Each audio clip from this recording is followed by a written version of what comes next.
My feet have a mind of their own whenever Spanish language music plays. Whether it is the Ipsy Kings' fleeting flamenco or Gloria Estefan's frisky freestyle, the romantic in me soars beyond the ballroom floor. Latin rock adds even more flavor to the Spanish-speaking world's many genres.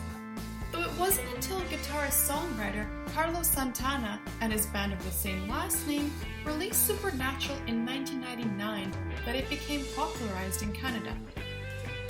Like much of their discography, the 9-time Grammy Award-winning album is nearly split down the middle between Spanish and English songs where lyrics apply, allowing the band to nurture their roots while also welcoming foreign listeners to their style.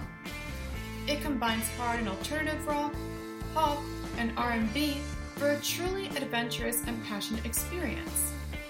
Some tracks make you feel like a vagabond driving on wondrous sand dunes, and others take you on a relaxing trip to the beach with their funky chill.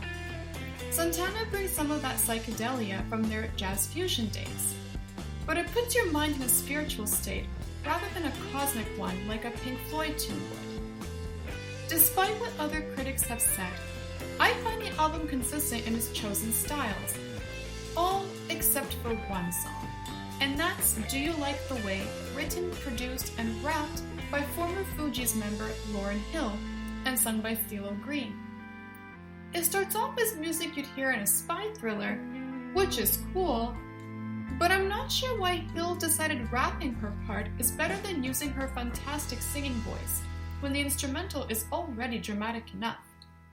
Green's segment, by contrast, match his pained, almost inaudible cries to the words perfectly, which speak to how the human condition never ceases to be greedy and ruthless in spite of our advancements.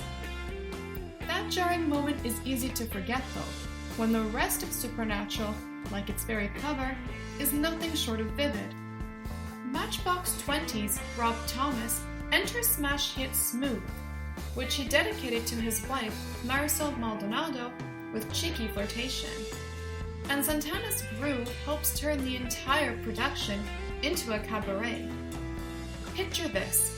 You're calmly watching a movie, when suddenly the protagonist and their entire entourage break out into song, and every stranger within range joins in on the shenanigans. You don't know how or why this happens, but it vibes with you anyway. That's Smooth in a nutshell. Out of all the albums I've dug up thus far, I haven't heard a track to conclude one as well as The Calling does. Fellow rock and blues guitarist Eric Clapton interplays with Santana through their intricate language of strings during the first half. It's as gently unpredictable as the first few raindrops on your palm before the shower. But when the percussions, shifting, and clapping pick up in the second half, they thoroughly cleanse your soul.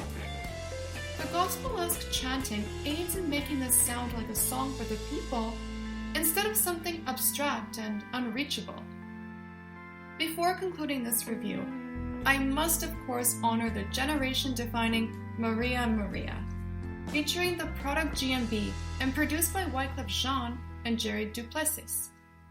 Every time I hear it, I imagine myself with a cheap cigar in one hand and my fifth drink in another at an abandoned cabana where we're all wallowing in our thoughts about lost love and the world's problems. Although fads come and go, our fond memories with this song will remain timeless. It's unfortunate that we haven't seen other musicians cross over like Santana did, because we could sure use a revival of these musical styles on the indie scene to keep it fresh and alive.